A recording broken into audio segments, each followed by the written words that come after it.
यदि वृंदावन के महामहिम श्री प्रिया प्रीतम की लीला गुणों का हमारे कानों में श्रवण करने का सौभाग्य मिल रहा है तो मुझे वैकुंठ का वैभव नहीं चाहिए, मुझे महामहिम नारायण की दास्यता नहीं चाहिए, मुझे अपने वृंदावन बिहारी बिहारींजू के यश का श्रवण कानों से करना है, रज का सेवन करना है, राधा नाम जपना है। आप नरक भले भेज दो, मुझे वैकुंठ मत भेजना। कितनी बड़ी बात। मुझे वैकुंठ का सुख नहीं चाहिए, नरक का दुख देना और उसी दुख में हम पुकारेंगे राधा राधा राधा। ये प्रेमियों की बात है, क्योंकि नरक तब होता है जब हम भगवत विमुख होते हैं। चाहे जहां रहो तुम नरक के समान ही दुख भोगोगे यदि भगवत विमुख हो, और भगवत सन्मुख हो तो महादुख नरक जैसी परिस्थिति में भी आप आनंद में रहेंगे। इसलिए हमारी बात मान लो, ये द्वैक्षर पराविद्या राधा नाम, ये कभी मत भूलो। राधा राधा राधा राधा, आप देख लेना आप कितने आनंद में रहेंगे। लोक परलोक सब कुछ संभल जाएगा, आपके संभाले नहीं संभलेगा, राधा नाम संभाल देगा। एक बार हमारी प्रार्थना मान लो।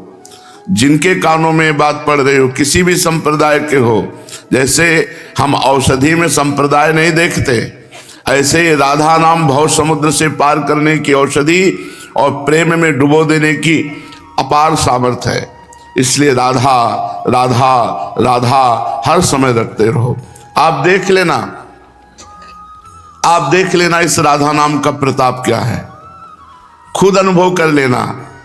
बहुत जल्दी अनुभव हो जाएगा यदि पापाचरण रोक दिए जाए तो। पापाचरण करते हुए राधा नाम जब करोगे तो भी उद्धार करने की सामर्थ्य नाम में है। बड़े बड़े वैश्यागामी पापियों का भी उद्धार नाम ने कर दिया। अगर आप पापाचरण रोक कर नाम जप करेंगे तो बहुत जल्दी आपको अनुभव में आ जाएगा कि राधा नाम क्या है, क्या मिलता है। बड़ी बड़ी साधनाओं से जो फल मिलता है वो राधा नाम से जो फल मिलता है उसकी बराबरी नहीं कर सकता। राधा नाम उसे लघु हे कर देता है। इसलिए खूब राधा राधा जपो, चाहे जैसी परिस्थिति हो। हमारी बात पर ध्यान देना, चाहे जैसी परिस्थिति हो मन की, चाहे जैसी परिस्थिति हो बाहर की, तुम राधा नाम जप करोगे सब मंगल हो जाएगा। देख लेना, ये हम अपने हृदय की बात, अपने आचार्य की बात और संपूर्ण वृंदावन वासियों की बात कह रहे हैं, क्योंकि राधा नाम केवल वृंदावन की कृपा से ही जिह्वा में आ सकता है, अन्यथा नहीं। जिस पर श्री कृष्ण की असीम कृपा है वही ब्रज में कदम रख सकता है, जिस पर श्री जी की असीम कृपा है वही वृंदावन में कदम रख सकता है। और वृंदावन का प्रभाव है कि तुम्हें राधा नाम रूपी महाप्रसाद देगा, अन्यत्र नहीं। आगम निगम पुराण अगोचर, आगमों में निगमों में पुराणों में अगोचर है राधा रूप राधा नाम। इसलिए बड़े कृपा पात्र हैं जो वृंदावन की पावन भूमि में बैठकर भगवत चर्चा सुन रहे हैं। राधा नाम की महिमा सुनकर आप राधा नाम को अपनी जिह्वा पे विराजमान कर लीजिए, बस सब हो जाएगा, इसी से सब हो जाएगा। कुंवरी किशोरी के नाम पर विश्वास कर लो, बिल्कुल दृढ़ भाव रखो, तुम्हारा कल्याण हो जाएगा, मंगल हो जाएगा। और अगर श्री जी के रसिकों का संग होकर कहीं उपासना का रंग चढ़ा तो श्री जी की सेवा मिल जाएगी।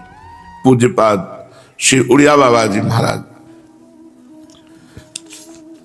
नाम जापक को क्या त्यागना चाहिए? हमारे जिह्वा पे निरंतर नाम चलता रहे, इसके लिए हमें क्या त्याग करना चाहिए? बोले पहला, व्यर्थ भाषण। अगर नाम जब निरंतर चलना है, क्योंकि चिंतन तभी होता है जब हमारा व्यर्थ भाषण होता है तो व्यर्थ चिंतन होता है। व्यर्थ भाषण बेकार की बातें, एक लोग बेकार की बातें 2-2 घंटे 4-4 घंटे बैठे आग में सेक रहे हैं, सर्दी का समय है, और प्रपंच की बातें, कोई एक बार राम कृष्ण हरि नहीं। ऐसे लोगों के बीच में नहीं बैठना चाहिए, ऐसे लोगों की बातें नहीं सुननी चाहिए। व्यर्थ भाषण, फिर व्यर्थ चिंतन। बाबा ने कहा व्यर्थ चिंतन, व्यर्थ चिंतन प्रभु के सिवा और जो कुछ भी चिंतन होता है, जो बहुत सोच विचार करते रहते हैं, बहुत मनोराज्य करते रहते हैं, बहुत कल्पना करते रहते हैं, इनका समय बहुत व्यर्थ जाता है। फिर वो इतने थक जाते हैं कि बुद्धि उनकी निगेटिव सोचने लगती है। नकारात्मक सोच इतना बढ़ जाता है कि वो डिप्रेशन में पहुंच जाते हैं। डिप्रेशन इतना बढ़ जाता है कि जीना मुश्किल हो जाता है। बिना नाम के कहीं सुख शांति नहीं है। व्यर्थ चिंतन हमारा होने ना पावे। तो इसीलिए कहते हैं कि जैसे राधा जपो तो राधा ही चिंतन करो, राधा, क्योंकि किशोरी जी का रूप चिंतन करने की सामर्थ्य तो किशोरी जी ही देती है। तो किशोरी जी के नाम में वो सामर्थ्य है जो किशोरी जी का चिंतन करवा दे। समस्त कलाओं में गुणों में प्रवीण हमारी स्वामिनी जी ऐसी आगरी हैं, गुण सागर, रूप सागर, वैदग्ध चतुरता की सागर, कृपा की सागर, वात्सल्य की सागर, कि लाल जी को अधीन किए हुए हैं। अखिल कोटि ब्रह्मांड नायक परात परीश जिनके गुणों में अधीन है, वो नाम हम चिंतन करें। ये अमृतमयी है, अविनाशी। रा बड़ा की मात्रा, धा बड़ा की मात्रा, लिख गया राधा नाम, बार बार लिखे राधा राधा राधा। तो नाम का जप चल रहा है और नाम का चिंतन चल रहा है। एक दिन देखना इसी राधा में रूप जागृत हो जाएगा। प्रिया प्रीतम देख लेना, एक दिन तुम्हारी सामर्थ्य जैसी भजन की बढ़ती जाएगी वैसे वैसे रूप प्रकाशित होता जाएगा। और रूप प्रकाशित होने का मतलब है चित्त का लुट जाना, और चित्त लुट जाने का मतलब है परम पद मिल जाना। प्रिया प्रीतम में चित्त लुट गया तो परम पद के अधिकारी बन गए। तो व्यर्थ भाषण छोड़ो, व्यर्थ चिंतन छोड़ो और व्यर्थ दर्शन छोड़ो। ये आंखें बहुत चलाते रहते हैं लोग, आंखों को थोड़ा मर्यादा में रखो, उचित देखो, अनुचित मत देखो। बात करना है तो चरणों की तरफ देख के बात करो, रास्ता चलना है तो रास्ते को देख के चलो। कोई बात है, ठीक है, कभी ऐसा हुआ, एक बार दृष्टि चली गई, दृष्टि संभालो तभी भजन होगा। दृष्टि चलाते घूमोगे तो भजन नहीं होगा। ए भाई, जिनके पास मोबाइल है बहुत सही ढंग से प्रयोग करो, उसका गलत प्रयोग मत करो। उसमें अवगुण जो है उनको मत देखो। भगवत मार्ग के पथिक को नेत्रों को संभालो, जितनी आवश्यकता है उतना ही खोलो, अन्यथा नहीं। पूरा संसार भरा हुआ है उसमें। व्यर्थ दर्शन से बचो और व्यर्थ श्रवण से बचो, बेकार की बातें सुनने से। और पांचवा व्यर्थ भ्रमण। ये 5 बातें नाम जापक को त्यागनी चाहिए। अब घूम रहे हैं बेकार का इधर से उधर, नहीं, चुपचाप आसन लगा के बैठो, भजन करो। किन्हीं किन्हीं का स्वभाव होता है, आसन में बैठो या गर्दन झुकाओ, जिस लक्ष्य में जा रहे हो वहां जाओ, परिक्रमा, दर्शन, बस। संत समागम तो नेत्र झुकाए बस संत समागम में पहुंच गए। बहुत सावधानी की जरूरत। नाम जापक को व्यर्थ भाषण, व्यर्थ चिंतन, व्यर्थ दर्शन, व्यर्थ श्रवण और व्यर्थ भ्रमण, इनका त्याग कर देना चाहिए। भगवान के नाम स्मरण, भगवत लीलाओं के स्मरण, भगवत स्वरूप के स्मरण से व्यर्थ चिंतन दूर हो जाता है। भगवत गुणानुवाद, भगवान नाम कीर्तन, भगवान नाम जप से व्यर्थ भाषण निवृत्ति हो जाती है। भगवान मूर्ति, महात्मा और गुरुदेव के दर्शन करने से व्यर्थ दर्शन का दोष दूर हो जाता है। भगवत कथा श्रवण, नाम कीर्तन श्रवण, इससे श्रवण पवित्र हो जाता है, व्यर्थ श्रवण निवृत्त हो जाता है। भगवत सेवा और साधुजनों की सेवा करने से व्यर्थ भ्रमण निवृत्त हो जाता है। ये हुआ नाम जापक की सावधानी। अब हम प्रेम मार्ग के पथिक हैं, तो हमारा प्रेम बढ़े घटे ना, तो किन बातों से प्रेम घट जाता है? पूज्यपाद उड़िया बाबा, पहला, जो बहुत ग्रंथों का स्वाध्याय करता है वो प्रेमी नहीं हो सकता है। जिज्ञासु तो हो सकता है, प्रेमी नहीं। प्रेमी को अब जैसे आप वृंदावन रस में जुड़ गए तो राधा सुधा निधि, श्रीमद चतुरासी जी, 42 लीला, यही अपने प्रिया प्रीतम के जस के ग्रंथ जो इन्हीं का पाठ करें, इन्हीं का स्वाध्याय करें। हमें चलना है बिहारी जी की तरफ, तो हमें छठी कराओ आगरा के किलोमीटर जान के क्या जरूरत है? जब हमें बिहारी जी जाना है तो अपनी दिशा की बात हम जाने, अन्य दिशा की बात जानकार करके कोई प्रवचन करना है क्या? तो बहुत ग्रंथ नहीं पढ़ना चाहिए। दूसरा, बहिर्मुख पुरुषों की बनाई हुई पुस्तकें और टीका नहीं पढ़नी चाहिए। हम कहते हैं जो हमारे सदग्रंथों की टीका प्रकाशित है उसी का भाव अपने जीवन में धारण कर लो। तो महापुरुषों की टीका पढ़े, अन्य की टीका ना पढ़े। बहिर्मुख पुरुषों के द्वारा बनाई हुई बहुत विचित्र विचित्र है। जो महापुरुषों को अनुभव हुआ उसी अनुभव में हम चले, हम अपने अनुभव न छापे। महाजनों गतेन सपंथा, महाजन जिस मार्ग में गए उसी मार्ग में चलने से भगवत प्राप्ति होगी। प्रेमी मार्ग में चलने वाले महान साधक को केवल महापुरुषों की बातें सुननी और पढ़नी चाहिए, बस, अन्य नहीं। बहुत ग्रंथ पढ़ना और बहिर्मुख पुरुषों की बनाई हुई पुस्तकें या टीका पढ़ना। तीसरा, बहिर्मुख पुरुषों का संग करना, ये प्रेम को क्षीण करने वाला है। बहिर्मुख पुरुषों का संग नहीं करना। बहिर्मुख करते जो अंतर कभी बैठकर भजन ही नहीं करते, बाहर ही केवल बातें, बाहर का ही केवल सब राग रंग। सब में पांच भौतिक तत्व एक है, सब में परमात्मा एक है, वो समझे ना समझे हमको तो समझना है। हमारा सिद्धांत क्या कहता है? सनातन सनातन सिद्धांत कहता है वासुदेवा सर्वमिति, वासुदेवा सर्व। हमको अपने भगवान की आज्ञा माननी, सब में भगवान देखना है। बोले जो दुष्टता करेगा तो ये उनकी जिम्मेवारी है। यदा ही धर्मस्य ग्लानिर्भवति भारत अभ्युत्थानम अधर्मस्य तदात्मानं सृजाम्यहम अहम, वो कर लेंगे। अपने को उनका गुण गाना है, नाम जप करना है और उनकी जूठन पाकर जीवन व्यतीत कर देना है। धर्म संस्थापनार्थाय संभवामि युगे युगे, ये उनका कार्य है। हम उनका गुण गा रहे हैं, इसी से धर्म की स्थापना जितनी होनी। दीपक अपना प्रकाश दिखाता है, हाइलोजन अपना प्रकाश दिखाता है, चंद्रमा अपना प्रकाश दिखाता है, सूर्य अपना प्रकाश दिखाता है, पर सब अपूर्ण है। क्यों? सूर्य भी एक सीमित प्रकाश देने वाले, असीम प्रकाश भगवान देने वाले, जो सूर्य को भी प्रकाशित करते। समझना होगा। यहां अंदर घुसो, अंदर धर्म की स्थापना करो। बहिर्मुख पुरुषों का संग न करे और किसी व्यक्ति से अपनापन न होने पावे। प्रेमी को ये बहुत खास बात रखनी है, किसी से अपनापन न होने पावे। अपनापन केवल श्री जी से। इसी बात में सब क्षमा हो जाएगा। अवगुण करे समुद्र सम, गणत न अपनो जाने, ये मेरा है। अपना शब्द केवल श्री जी से जुड़ जाए। व्यवहार सबसे, सब जीवन सुप्रीति, रीत निवाहत अपनी। हमारी रीति है सुख देना, निष्काम भाव रखना। सबसे प्रेम करो निष्काम भाव से। अपनापन श्री जी से रखो, श्री जी के नाते सबसे प्रेम करो।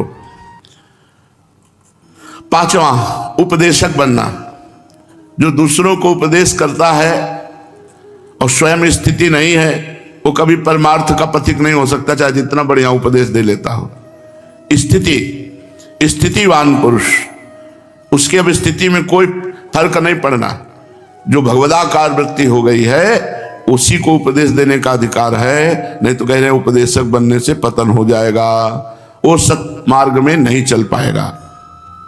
क्योंकि काम क्रोध लोभ मोह मत्सर मद, ये जो त्यागने योग्य हैं इनको त्याग नहीं पाएगा। क्योंकि काम वासना उपासना से नष्ट होती है, क्रोध सत्संग से प्राप्त विवेक के द्वारा क्षमा से नष्ट होता है, मोह ये सब नाशवान है, परिवर्तनशील है, मृत्यु लोक है, एकमात्र सत्य परमात्मा है, इससे मोह का नाश होता है। लोभ भगवान के नाम में होने से, नाम में लोभ होने से सांसारिक धन संपत्ति का लोभ का त्याग हो जाता है। मत्सर, जो भी कर्म करें वो ईश्वर को समर्पित कर दें, इससे मत्सर ईर्ष्या नष्ट हो जाएगी।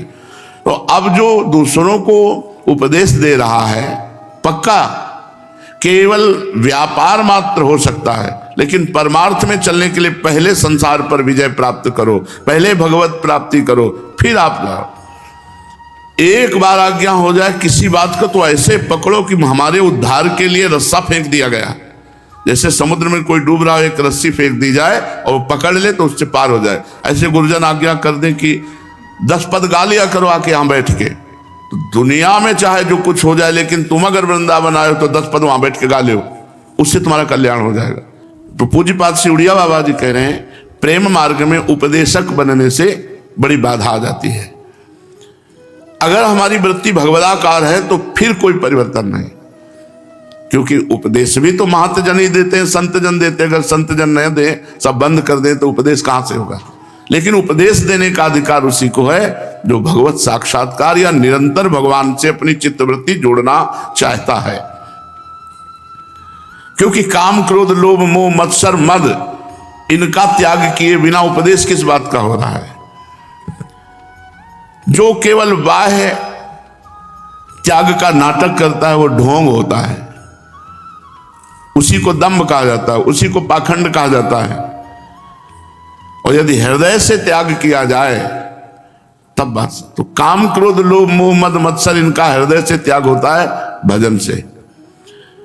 जितना भजन करोगे उतना ही इन विकारों पर विजय प्राप्त होगी। निज का कल्याण करे पहले तो जग का कल्याण स्वयं होगा। ये हमने महापुरुषों के वचन सुने। पहले स्वयं जीवन मुक्त बनो, फिर जगत कल्याण अपने आप हो जाए।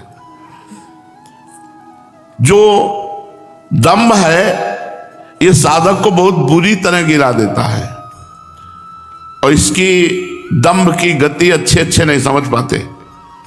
अतः बहुत सावधान रहो कि तुम्हारे अंदर कोई पाखंड, कोई दंभ का ये दोष ना आ जाए। दूसरों के अवगुणों को देखना, सुनना, कहना, चिंतन करना, ये छोड़ दिया जाए, क्योंकि ये भजन में बाधक है। इससे हमारे भजन में मलिनता आ जाएगी मन में, और भजन नहीं बनेगा। दूसरों के अवगुणों को देखना, सुनना, कहना या चिंतन करना, इससे भजन में बाधा पड़ जाएगी। पर चर्चा का त्याग कर दो। दूसरों के अगर देखना है तो गुण देखो, वैसे तो कुछ ना देखो, न गुण देखो न दोष देखो। तात सुनो माया कृत गुण और दोष अनेक, गुण या उभय न देखी, देखी स्व अविवेक। वाणी, नेत्र, हाथ, पैर, इनमें जो चंचलता होती है उसका लक्षण होता है कि वो मूर्खता है, उसमें भी मूढ़ता है।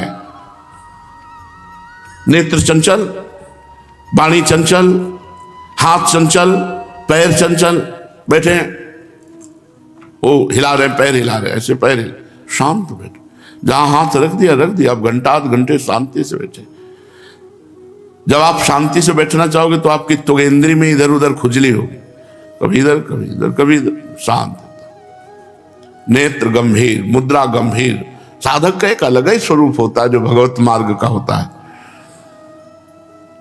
वाणी, नेत्र, हाथ और पैर, इनमें चंचलता मूर्खता का लक्षण है। अतः साधक को इन चारों की चंचलता छोड़नी चाहिए। वाणी, नेत्र, हाथ और पैर, जिसमें चारों चंचलता हो तो समझ लो कि ढोंग है, साधक नहीं है। हाथ की चंचलता, नेत्र की चंचलता, वाणी की चंचलता, पैर की चंचलता। सिद्ध महापुरुष है पूज्य पादुड़िया बाबा। तो वाणी की चंचलता क्या है? जोर से बोलना, अधिक बोलना, व्यर्थ में चिल्लाना, बिना प्रयोजन के, बिना प्रयोजन वाली बातें करना, बिना कोई उद्देश्य नहीं, ऐसे बात किए चले जा रहे हैं, ये वाणी की चंचलता है। नेत्र की चांचल्यता, बिना काम के इधर उधर दौड़ाना, नेत्र ऊपर नीचे, ऐसे बहुत चंचलताएं हैं। इनको संभालने के लिए ही महापुरुषों के वचन, जो प्रायः सुनने को नहीं मिलेंगे, ग्रंथों में ही लिखे रखे हैं। नेत्र चांचल्यता भजन में बहुत बाधक है, कहीं ना कहीं फंसा देगी। और हस्त चांचल्यता, तिनका तोड़ना, पुष्प तोड़ना, पृथ्वी पर लिखना या इधर उधर बार बार चंचलता, चपलता करना। और पाद चंचलता, पैर हिलाना, बेढंगे ढंग से चलना आदि आदि। वाणी, नेत्र, हाथ, पैर, गंभीर मुद्रा में रहो। जो अति भाषण करता है, अति परिश्रम करता है, अति भोजन करता है और अति नींद लेता है, जो संसारिक धर्मों में बंधा हुआ है, दुष्टों का संग करता है, रुपए का लोभ रखता है, वो परमार्थ पे नहीं चल सकता। वो परमार्थ पे नहीं चल सकता। पूज्य बाबा जो अति भाषण करता है, बहुत बोलता रहता है, अति परिश्रम, बहुत बेकार की व्यर्थ की चेष्टाओं में अपनी शक्ति को खोता है, अति भोजन, बहुत भोजन पाता है तो सारी शक्ति भोजन पचाने में लग जाती, भजन काहे से करेगा। जो सांसारिक धर्मों में बंधा हुआ है, सांसारिक धर्म, कोई किसी का पति है, कोई किसी का पिता है, कोई किसी का, इनकी महत्ता नहीं, महत्ता है भागवत सच्चिदानंद भगवान की चिंतन की। तो हम कार्य ये सब करें पर चिंतन प्रभु का करें, इनकी प्रधानता न रख लें। दुष्टों का संग और लोभ, रुपये का लोभ, ये परमार्थ में नहीं चलने देते। अति भाषण, अति परिश्रम, अति भोजन, अति निंदा और सांसारिक धर्मों के नियमों का पालन करने की बात, और दुष्टों का संग और धन का लोभ, ये शुद्ध परमार्थ में नहीं चलने देते। अपने कर्म को छोड़कर जो दूसरे के कर्म देखते रहते हैं वो प्रमादी होते हैं। जो दूसरे के दोष देखते रहते हैं उनमें रजोगुण आ जाता है। रजोगुण तमोगुण को बुला लेता है। रजोगुण तमोगुण होता है तब भजन नहीं होता। सात्विक पुरुष को चाहिए कि रजोगुण ना आने पावे, कम से कम रजोगुण ही ना आने पावे। तमोगुण आ जाएगा तो सो जाओगे, पर रजोगुण आ जाएगा तो विषय विलासिता में फंसा देगा। काम बिगाड़े भक्ति को, ज्ञान बिगाड़े क्रोध, और लोभ विराग बिगाड़े ही मोह बिगाड़े बोध। कामी पुरुष विशुद्ध भक्ति नहीं कर सकता, क्रोधी पुरुष विशुद्ध ज्ञान नहीं प्राप्त कर सकता, लोभी पुरुष विशुद्ध बैरागी नहीं हो सकता, मोही पुरुष बोधवान नहीं हो सकता। अतः काम, क्रोध, लोभ और मोह, इनसे जो विलग होते हैं वही भक्त होते हैं, वही ज्ञानी होते हैं, वही बैरागी होते हैं, वही बोधवान होते हैं। वृंदावन की बीथियों में विहरण कर रहा है, धन्य है उसका जीवन। मनुष्य जीवन में प्रेम रस प्राप्ति सबसे कठिन है। कल्याण, मोक्ष, ये भी कठिनता पे रखें, पर ये इतना कठिन नहीं है। सबसे कठिन है प्रेम, क्योंकि सर्वत्र से प्रेम हटाकर एकमात्र प्रिया प्रीतम के नाम रूप लीला धाम में तभी वो प्रेम प्रेम माना जाता है, नहीं तो वो मोह, आसक्ति, राग, इन नामों से पुकारा जाता है। जब मोह, आसक्ति, राग प्रभु के चरणों की तरफ मुड़ते हैं तो वही शुद्ध प्रेम हो जाता है। इसलिए प्रयास किया जाए भगवान की कृपा का आश्रय लेकर कि हमारा हृदय श्री प्रिया प्रीतम के प्रेम रस के लिए तड़पने लगे, हमारी मांग हो जाए प्रेम। जैसे अभी हमारी मांग है भोग, हमारी मांग है रुपया पैसा, संसार, पद, प्रतिष्ठा, तो हमारी अंदर से मांग हो जाए, अब प्रभु कृपा करहु ये ही भांति, सब तज भजन करो दिन राती। हे प्रभु अब ऐसी कृपा कर दो, सब प्रपंच की बातें छूट जाए, रात दिन केवल आपका भजन हो। ये केवल आपकी कृपा से हो सकता है। आप कृपा कीजिए और हमें प्रयास, प्रयत्न, बल दीजिए, तो हम पुरुषार्थ का पुरुषार्थ न मानकर आपकी कृपा का पुरुषार्थ मानकर निरंतर आपके भजन में डूबे रहे।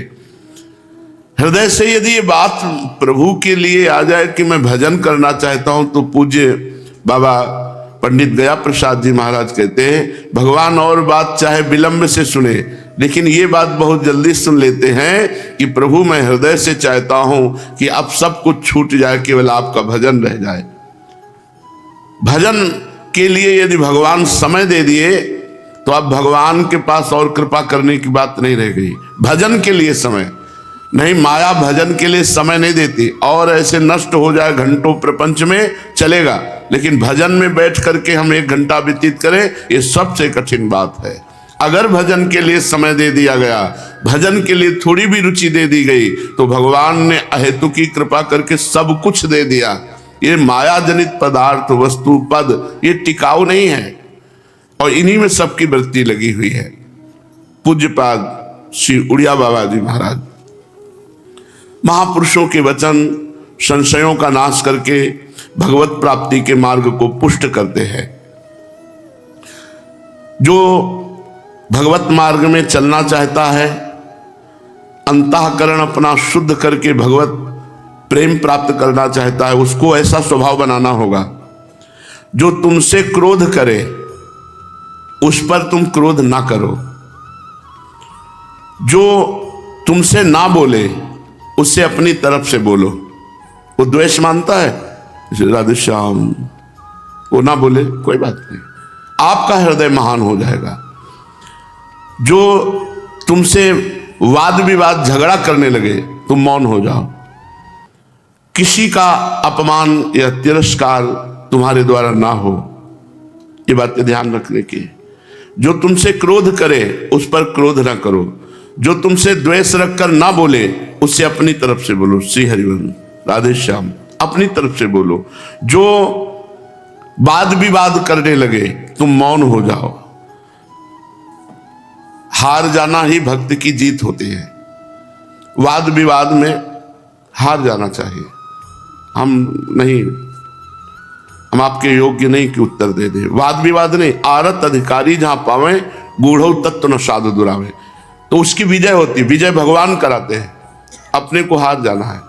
वाद विवाद में जीतने का प्रयास करने का मतलब देहाभिमान पुष्ट होना। पूज्य श्री रूप गोस्वामी त्रिभुवन में अद्वितीय महापुरुष ये सब है। त्रिभुवन में भी नहीं, ये अद्वितीय महापुरुष है। वृंदावन प्रिया प्रीतम के प्रेम रस में जो डूबे वो अद्वितीय है। अब एक यश फैला तो एक विद्वान आया, उसने कहा शास्त्रार्थ करो। अब भाई हम शास्त्रार्थ क्या करें? उनका फिर पराजय लिख दो अपनी, दस्तखत कर दिया और पराजित।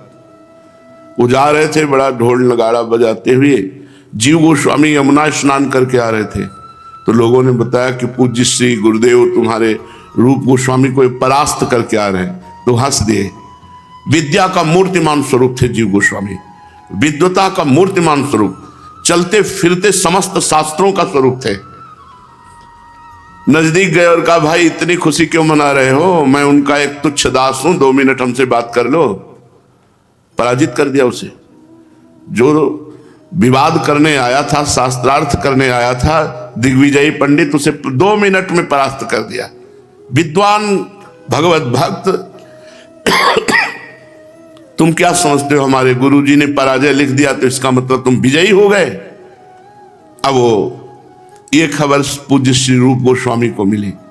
लोगों ने समझा था वो खुश हो जाएंगे, तो जब जीव गोस्वामी गए समीप तो कहा कि वो बेचारा इतना खुशी होकर जा रहा था, तुमने उसकी प्रसन्नता में क्यों बाधा पहुंचा दी? हमारा उद्देश्य है सबको प्रसन्न करना। मेरी पराजय पर दस्तखत कर देने से वो प्रसन्न हो गया तो हमारी सेवा बन गई, और तुमने उस सेवा को काट दिया, क्यों पराजित कर दिया? जाओ मैं तुम्हारा त्याग करता हूं। अब गुरु जिसका त्याग कर दे उसका जीवन, ये तो जो विषयी पामर जीव हैं, अज्ञानी हैं, वो इस बात को नहीं समझते। वो तो साक्षात शास्त्रों का मूर्तिमान स्वरूप थे जीव गोस्वामी जी, मूर्तिमान स्वरूप। कोई भी प्रश्न, कहीं से भी प्रश्न, सबका उत्तर उनके पास। उन्होंने जब विचार किया गुरु ने त्याग दिया तो जीना किस काम का? जंगल में जाकर एकांत में पड़े रहते, 2-4 दिन में प्राण पोषण के लिए आटा मांगकर वहीं घोर कर पी लेते, तो पेट बड़ा हो गया, जलोदर रोग हो गया। सनातन गोस्वामी भिक्षा मांग रहे थे, उनका माई जल्दी दे दे। बोले तुमसे तो अच्छा वो बाबा है जो आटा घोल के पीता है, पड़ा रहता है। तो उनको पता लगा कौन ऐसा संत ब्रज में है जिसको हम जानते नहीं। नजदीक गए तो देखा जीव गोस्वामी, और ये हालत। तो उनका ऐसा, तो उनका गुरुदेव ने त्याग कर दिया है। जबकि भतीजे हैं, अनूप गोस्वामी के पुत्र हैं जीव गोस्वामी जी, रूप, अनूप, सनातन, तीनों भाई ही हैं। लेकिन इतना गुरु दृढ़ भाव है कि गुरु ने त्याग दिया, अब जीना किस काम का? तो उनका चलो हमारे साथ गए और रूप गोस्वामी जी से कहा अगर आप इनको अपराधी मानते हैं तो आप लौट कर सोचिए कि आप अपराध नहीं कर रहे। जीवे दया का आदेश है, चैतन्य महाप्रभु ने कहा है जीवे दया, क्या ये जीव नहीं है? आप इस पर दया देख रहे हो हालत? तब गले से लगा लिया। गुरुजन अहंकार पुष्ट नहीं करते कि शाबाश बेटा तुमने उसको पराजित कर दिया, ऐसा नहीं। विजय भगवान की प्राप्ति, ये है विजय। ये शास्त्रार्थ में विजय हो जाना, ये सब अहंकार पुष्टता की बात है। जगन्नाथपुरी में पूज्य श्री माधवदास बाबा रहते थे। तो एक दिग्विजयी काशी में पहुंचा और काशी के विद्वानों से कहा कि आप हमसे शास्त्रार्थ कीजिए। तो काशी के विद्वानों ने सुन रखा था इसको सरस्वती सिद्ध है, इसकी जबान पे सरस्वती है, इस पर विजय प्राप्त करना बड़ा कठिन है। और उस समय माधवदास बाबा की विश्व में ख्याति थी, तो उनका जगन्नाथपुरी जाओ, वहां विजय प्राप्त की। तो उनका नहीं, तो बोले काशीपुरी तो आखिरी विजय की बात है। जब विश्व में कोई तुम्हारा शास्त्रार्थ करने वाला ना हो तब काशी में आओ। अभी तो तुम जगन्नाथपुरी जाओ और वहां के सिद्ध माधवदास बाबा हैं और उनको परास्त कर दो, तो हम विद्वान सम्मान लेंगे कि काशी के विद्वान हार गए। एक की हार माधवदास बाबा की। वहां पहुंचे, माधवदास बाबा लंगोटी लगाए समुद्र के तट पर जगन्नाथ जी के सुमिरन में मगन थे। वो गए और कहा हम शास्त्रार्थ करना चाहते हैं। तो उनका हमें तो कुछ आता नहीं, क्या शास्त्रार्थ करोगे? तो उनका भी पराजित अपने को लिख दो। तो फौरन दस्तखत कर दिया। काशी जाके दिखाया, देखो ये दस्तखत सहित लाए।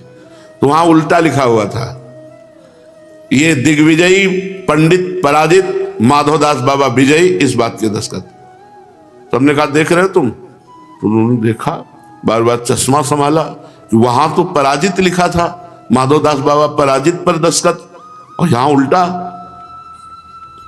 बोले देख लो तो कागज में यही लिखा है। तो बोले अब की बार ऐसी बात करूंगा कि पूरी जगन्नाथपुरी जानेगी। गए, वहां गए तो लिखा हुआ था माधवदास बाबा पराजित, दिग्विजयी विजय को प्राप्त हुआ। काशी में उल्टा दिखाई दिया और वहां सिद्ध वैसे। माधवदास बाबा ने कहा भाई हमने पहले लिख दिया कि मैं हार गया हूं। बोले नहीं, शास्त्रार्थ करो, नहीं तो अब एक शर्त है, गधे पर आपका मुंह काला करके पादुका की माला पहनाकर जगन्नाथपुरी में घुमाएंगे। वो बड़ा गुस्सा हो गया कि उल्टा कैसे लिख गया, तो सब कोई जानेंगे ना कि पराजित हो गया। बोले भैया ऐसा ही कर लो, संत को क्या फर्क पड़ता है, चाहे फूल माला पहनाओ चाहे जूतों की माला पहनाओ। जो भगवत अनुराग में डूबा है, शरीर भाव से रही, तो उसको इससे क्या फर्क पड़ता है। बोले भैया एक काम है, हम जगन्नाथ जी का चिंतन करते हैं इस समय, कुछ क्षण दे दो, बस समुद्र तट पर गए, स्नान किया और चिंतन किया, आ गए। आप आराम से जूते की माला पहनाना, गधे पे बैठाना, पूरी जगन्नाथपुरी घुमाओ, जैसा आपका मन हो। ठीक है। वो अपने परिकर के साथ बैठे थे, इतने में जगत को ज्ञान देने वाले स्वयं जगन्नाथ जी महाराज एक विद्यार्थी का रूप रख करके, पीली धोती पहने, पोथी जैसे टांगे, अरे हमारे गुरुदेव के यहां भीड़ कैसी लगी? लोगों ने बताया कि भाई ये दिग्विजयी पंडित है और माधवदास बाबा को पराजित करने की बात पर ऐसा ऐसा करके पूरी जगन्नाथपुरी में घुमाया जाए। अरे बोले उन इतने बड़े विद्वान तुम हो कि हमारे गुरु जी को परास्त कर दोगे? अरे हमसे बात करो। अब वो तो भगवान स्वयं कुछ क्षण में पराजित कर दिया। कहा देखो जो गुरु जी का आप कहते थे ना, मुंह काला करके जूता का माला डाल के गधे पे, तो अब तुम बैठो। अब जगन्नाथपुरी के बहुत से भक्तजन एकत्रित हो गए, ऐसा किया, मुंह काला किया, माला पहनाई जूतों की, गधे में बैठा ला, और जय माधवदास बाबा की, जय माधवदास बाबा की। माधवदास बाबा जी सामने से समुद्र स्नान करके आए। बोले पंडित जी इतनी जल्दी तुम्हें थी कि तुम्ही ने जूता और सब? बोले हम थोड़ी पहना, आपके चेला ने हमको पराजित कर दिया। बोले हमारे कौन से चेला है? तो पीछे देखा, दोनों हाथ उठा उठा के भीड़ में कहते जय माधवदास बाबा की, स्वयं जगन्नाथ जी। विजय तो भगवान के, भक्त को वाद विवाद नहीं करना चाहिए। देखो ये महापुरुषों की बातें, जो तुमसे क्रोध करे उस पर क्रोध ना करो, जो द्वेष करके तुमसे ना बोले अपनी तरफ से बोलो। राधे श्याम, श्री हरिवंश। ये सूत्र उतारा है जीवन में। हमसे जो द्वेष करे हम अपनी तरफ से झुके, अपनी तरफ से बोले, अपनी तरफ से हम उसको सेवा दें। ये हमारा भागवतिक मार्ग है। और वाद विवाद होने लगे तो हार जाए, चुप हो जाए, और किसी का अपमान या तिरस्कार अपने द्वारा ना करे। जो ऐसे चलता है उसका भजन बढ़ता है, बढ़ करके पचता है, पच कर वो सिद्ध हो जाता है। साधक को चाहिए, अगर स्त्री शरीर है तो पुरुष शरीर के लिए पुरुष शरीर, तो स्त्री शरीर के लिए, या विपरीत शरीरों के लिए कभी काम भाव से सेवन न करें। और धन में सुख है ऐसा मानकर के कभी उसको ग्रहण न करें। प्रयोग होता है, सुख की बात तो भगवान में है। और जो नास्तिक हैं इनका संग न करें। नास्तिक के संग करने से आस्तिकता में फर्क पड़ जाता है, अपनी भावना में पक्का पड़ जाता है। इसलिए मना करते हैं कि यदि विपरीत शरीरों की तरफ चिंतन करोगे तो रजोगुण और तमोगुण दो बढ़ जाएगा, तुरंत बढ़ जाएगा, और वो आपके भजन को छीण करेगा। और यदि धन का चिंतन करोगे तो तुम्हारे हृदय में दंभ और पाखंड की वृद्धि हो जाएगी। और यदि नास्तिक का चिंतन करोगे तो साधना में विघ्न पड़ जाएगा, भाव नष्ट हो जाएगा। इसलिए भक्त को चाहिए इन तीन से बचने की कोशिश करे। विपरीत शरीर का काम भाव से चिंतन, धन का चिंतन, और नास्तिक पुरुषों का संग। जाके संग कुमति मति उपजय, करत भजन में भंग, तजोरे मन हरि विमुखन को संग। इन 12 नियमों का पालन करने वाला पुरुष महापुरुष कहलाता है, जो बाबा भी बता रहे हैं। 12 नियम। पहला, हम किसी भी परिस्थिति में झूठ न बोले, सत्य भाषण करें। ये अपने जीवन में होना चाहिए। सत्य आचरण बड़ा कठिन है भाई, पर सत्य भाषण भी कहीं कहीं बंधन कारक हो जाता है, नरक प्राप्ति का हेतु हो जाता है।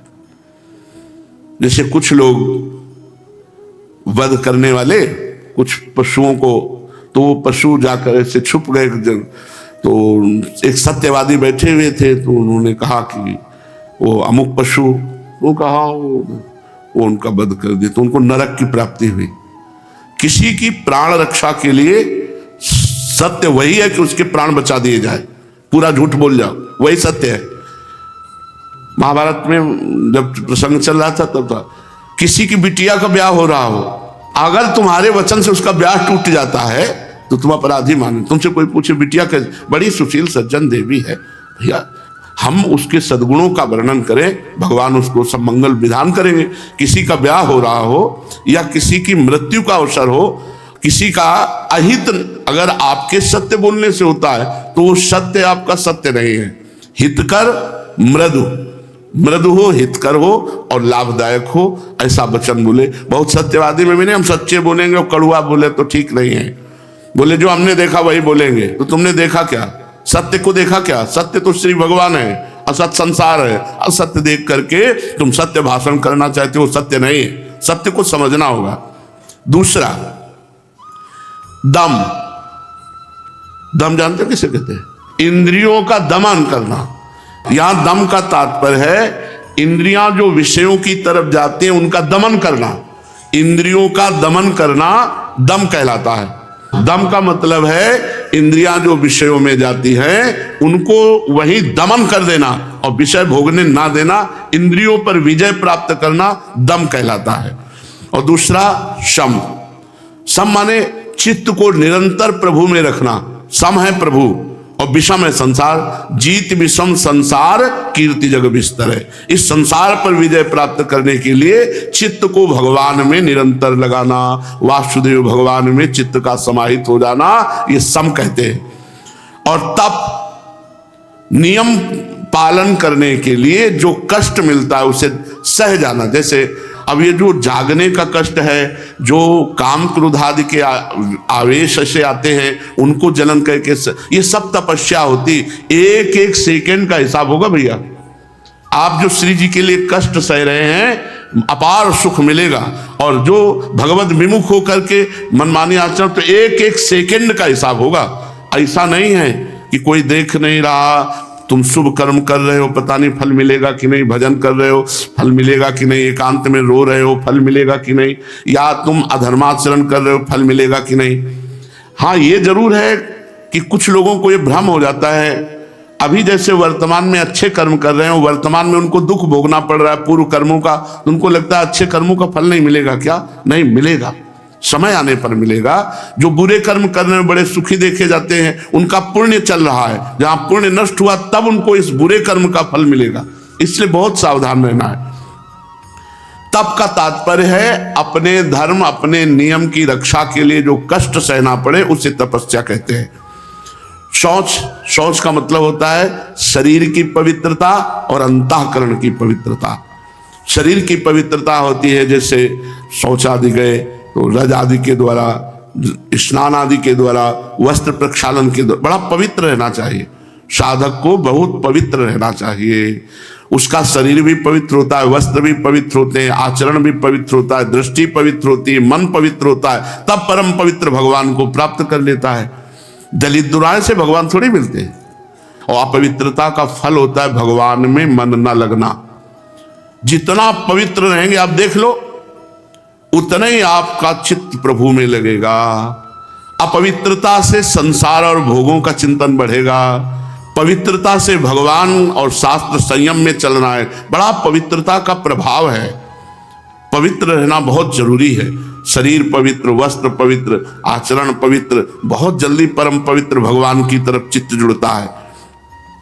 संतोष, प्रारब्ध के अनुसार जो कुछ तुम्हें भगवान ने व्यवस्था की उसी में संतोष। गोस्वामी तुलसीदास जी कहे कमहो कहो या रहानी रहोगो, श्री रघुनाथ कृपालु कृपाते साधु स्वभाव गहोगो, जथा लाभ संतोष सदा काहू सो कछु न चाहोगो। मेरे प्रभु ने मुझे जैसी परिस्थिति दी है, महलों में रखे चाहे झोपड़ी में बास दे, हमें उसी में राजी रहना चाहिए। हमें संतोष धारण करना चाहिए। बिन संतोष न काम न साही, और अछत काम सुख सपने नहीं। बिना संतोष के कामनाओं का नाश नहीं होता, और बिना कामना उनके नाश के प्रेम या आनंद तत्व ज्ञान ये नहीं प्राप्त होता। सुख सपने होना ही, कामना वाले पुरुष को सपने में भी जिसे सुख कहते हैं वो नहीं प्राप्त होता। सातवां है लज्जा, अधर्माचरण करने में बिल्कुल संकोच हो जाना। जैसे कोई पाप का कार्य है तो एकदम हृदय में घबराहट हो जाना, भयभीत हो जाना कि अरे नहीं हम ऐसा नहीं कर सकते, एकदम संकुचित हो जाना, ये भागवतिक लज्जा कही जाती है। उसको असत आचरण, असत भाषण, असत क्रिया, इसमें बड़ा लज्जा लगे, नहीं नहीं ऐसा नहीं कर सकते हम।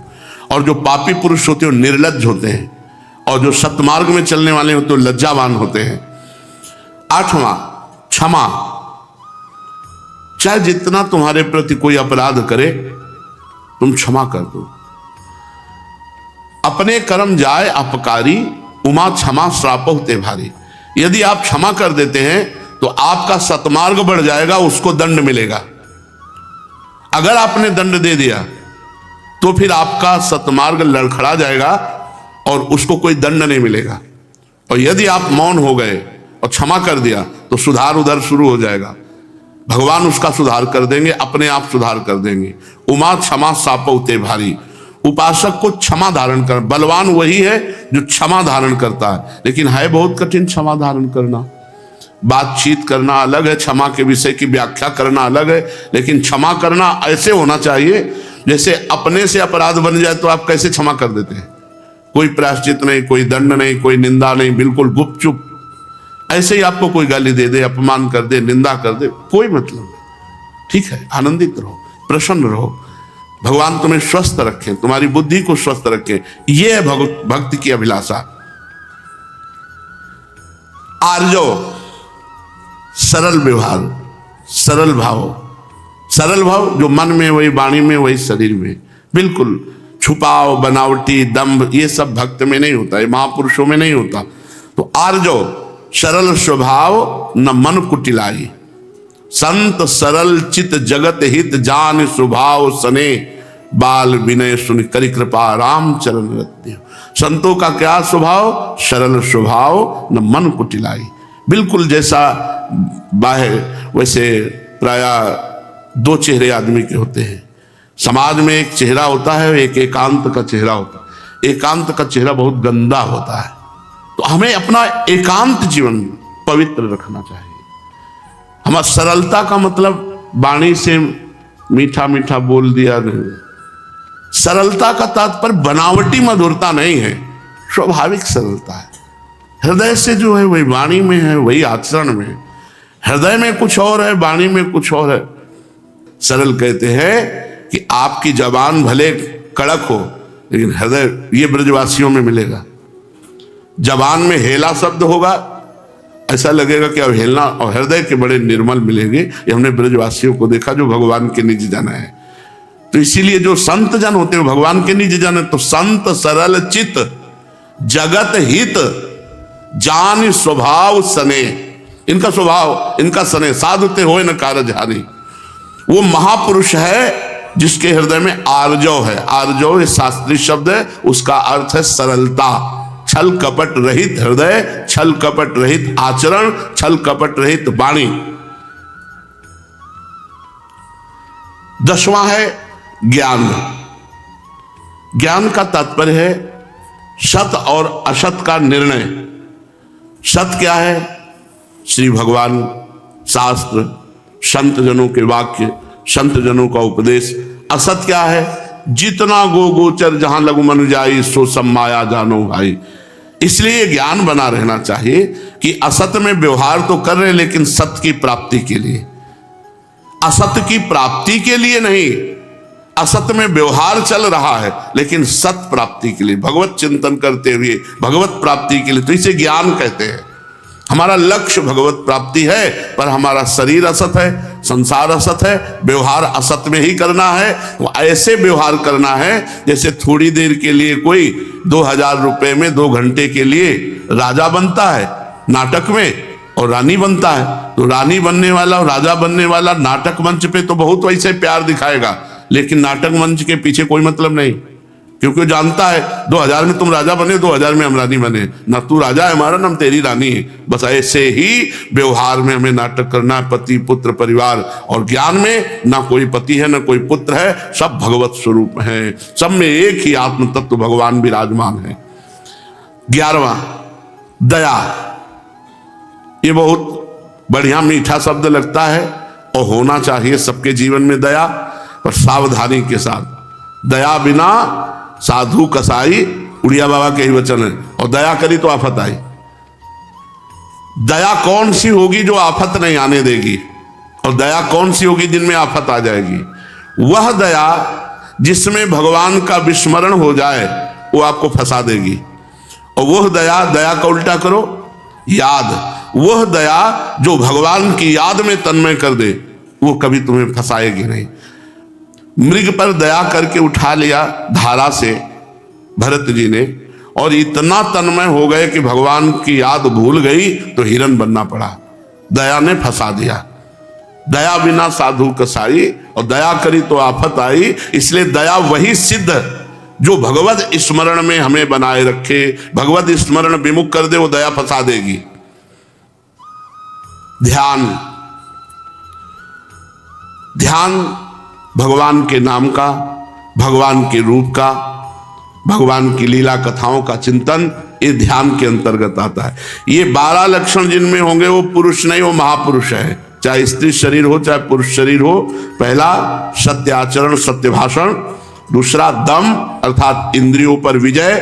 सम अर्थात निरंतर चित्त का शांत भाव से इष्ट में लगे रहना। तप अपने नियम धर्म के पालन में जो कष्ट है उसे सहना। शौच बाहर भीतर की पवित्रता। संतोष प्रारब्ध के अनुसार भगवत विधान से जो हो रहा है उसी में हम राजी। लज्जा अधर्माचरण करने में भारी संकोच, बिल्कुल अधर्माचरण हम कर ही नहीं सकते, ऐसी लज्जा। क्षमा जो हमको गाली दे, अपमान दे, नाना प्रकार का दुख दे, उसके लिए भी हम मंगल मनाएं और क्षमा करें।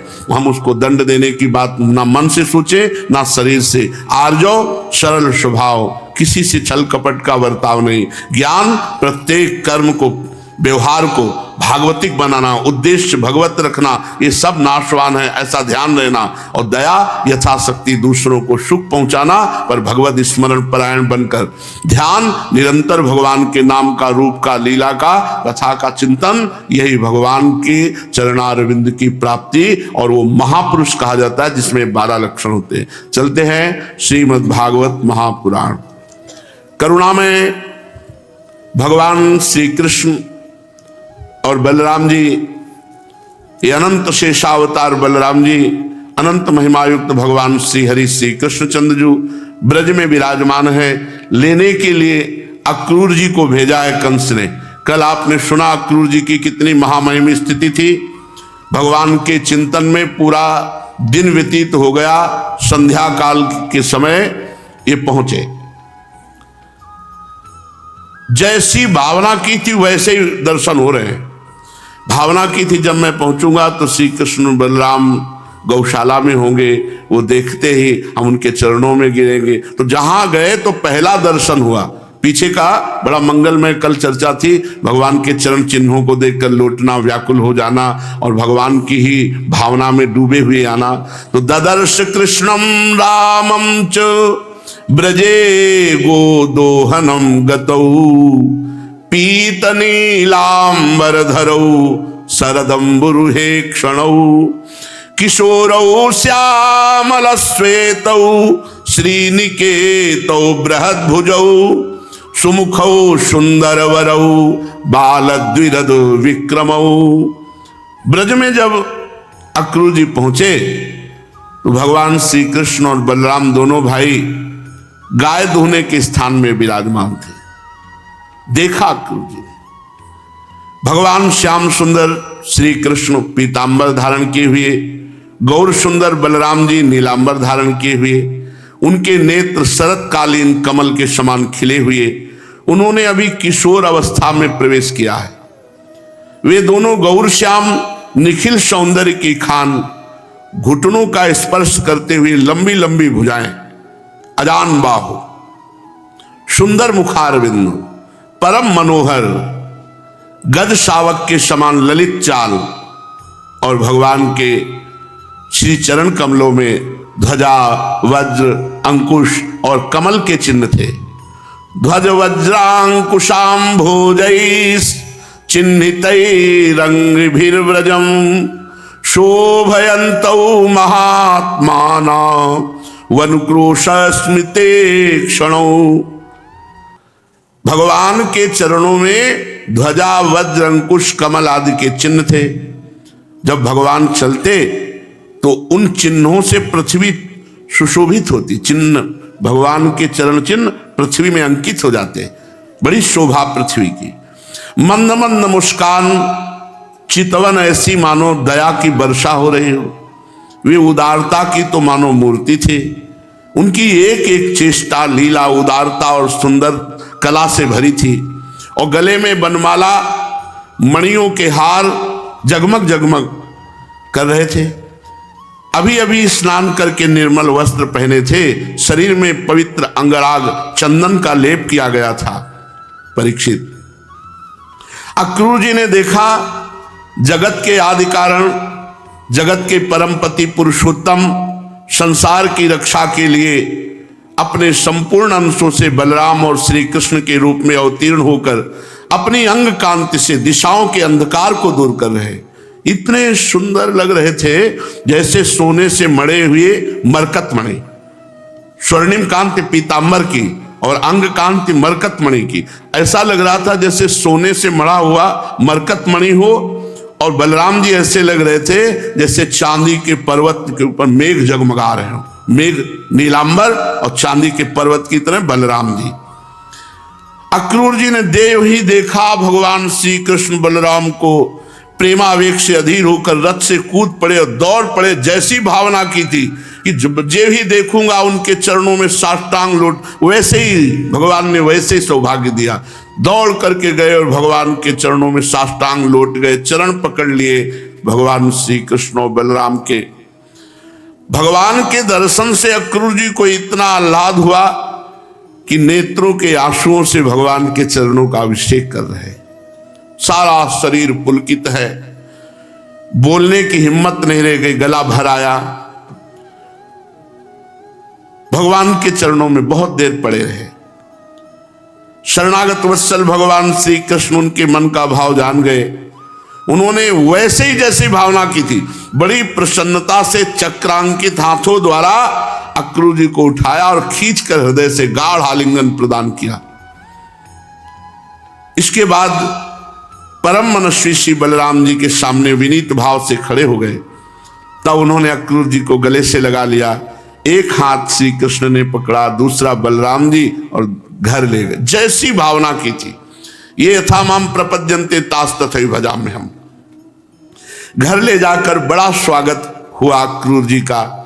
कुशल मंगल पूछकर श्रेष्ठ आसन पर बैठाया, विधि पूर्वक पांव पखारे, मधुपर्क आदि से पूजन किया क्रूर जी का।